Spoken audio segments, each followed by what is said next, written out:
six friends, ladies and gentlemen. And action. So hello, I'm Hafsah. I'm an artist, and I'm going to talk a little bit about what that means to me, and also what it could mean to you. In this video, I'm going to introduce a bit of a creative challenge for you. We're going to do 3 things: a bit of photography, a bit of drawing, and a bit of storytelling. I'm going to sort of do all of that in a bit of a mashup. Some of the things that I do as an artist is I do a lot of photography and I do a lot of cinematography. Now, for those of you who love working with the image, you may already know a little bit about photography. You may also know a little bit about cinematography. If you want a challenge immediately, and I know you do because you're up for it, if you do want a challenge, here's challenge number 1. Okay, what is the link between photography and cinematography? Okay, send it over right now or via the Sixth Sense channel. Nah, I'm not really getting much. Okay, it doesn't work. There will be a time soon though, but for now I'll just have to imagine that you think that photography is something that is perhaps a still image, in which case 5 points. And if you thought cinematography was something that involved moving action, so that you saw people doing things, talking, moving imagery, then you're right too, and 5 points for you as well. For the next activity, you are going to need to go and get a digital device.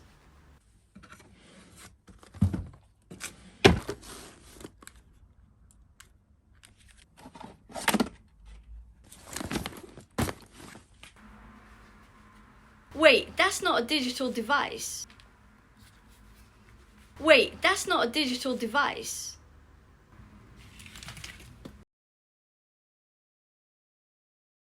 Okay, cool.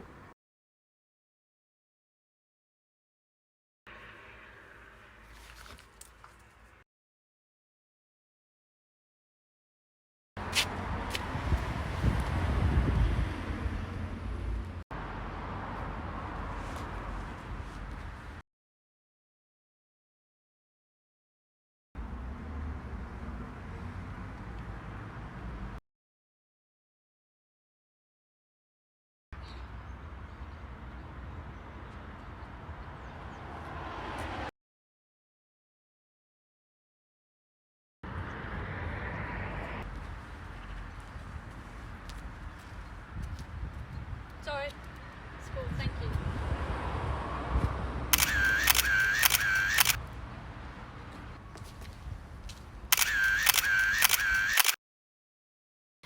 I mean, it's a really creative thing to do. You can go ahead and choose another object, choose another set of locations and have fun, feel creative.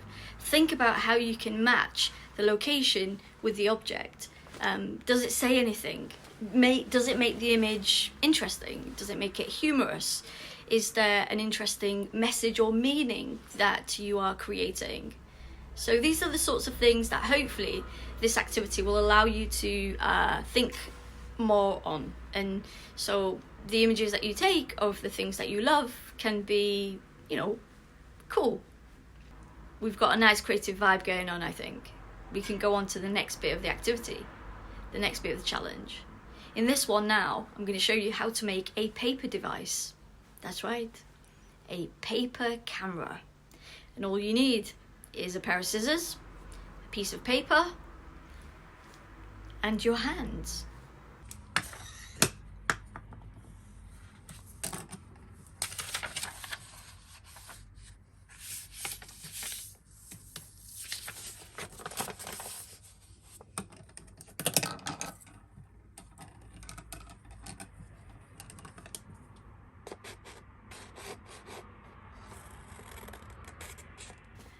Now I know what you're thinking.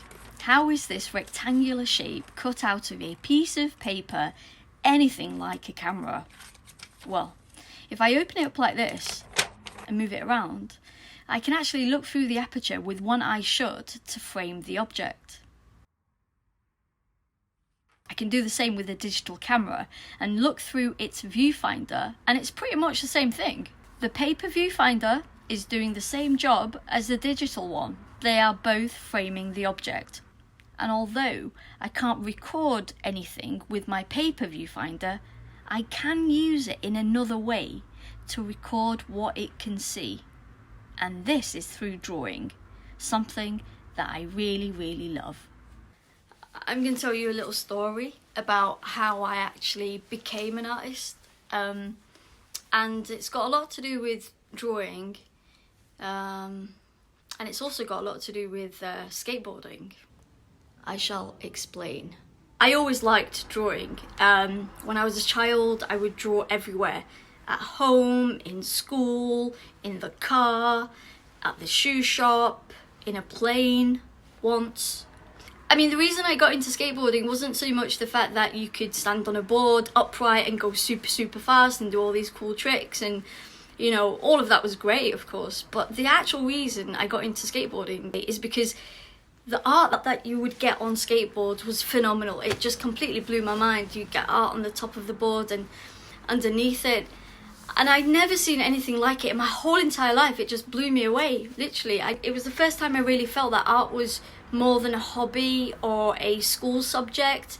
I felt perhaps it was something really existed in the world, like out there somewhere, like, and there were real people doing it. Very early on in my life, I wanted to be part of that global culture. I wanted to be part of, you know, all that real stuff that kind of happened out there somewhere.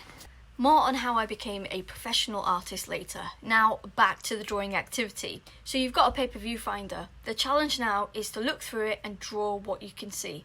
It's a bit tricky because to do this you've got to hold the viewfinder with one hand and then draw with the other. But once you've got the foreground and background in, it becomes a bit easier.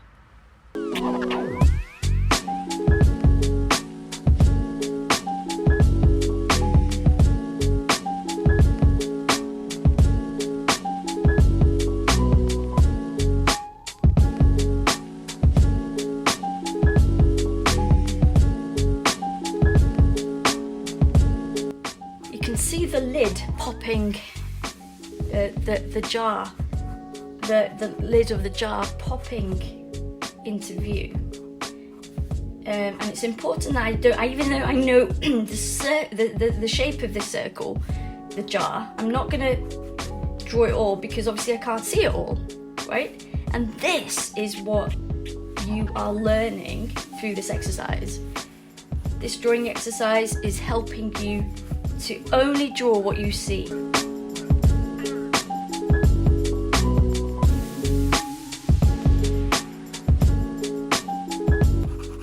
Now, I don't know about you, but just from looking at what is only in the aperture, the viewfinder, I can get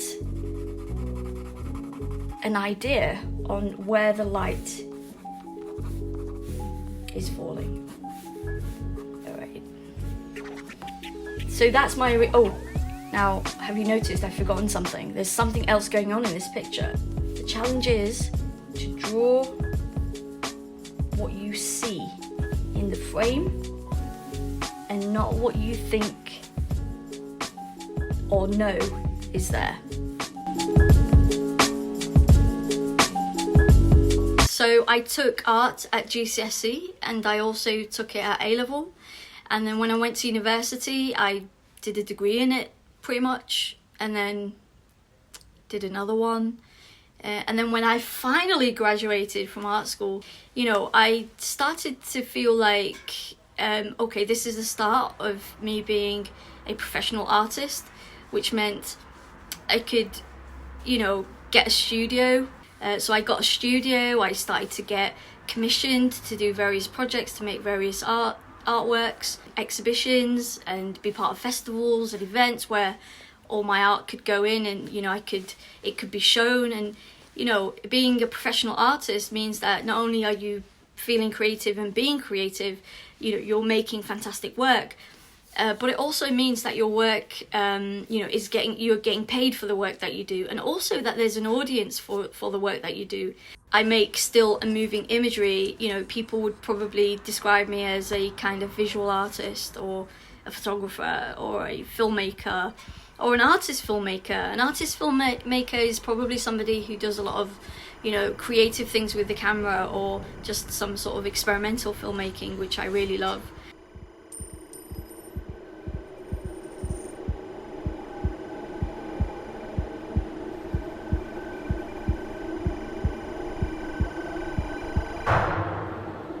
Remember, there's only one you. It's not enough.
At the very beginning of my career, it felt like, I had this tiny seed that, I planted, and then, and suddenly, after some time and lots of experience, lots of,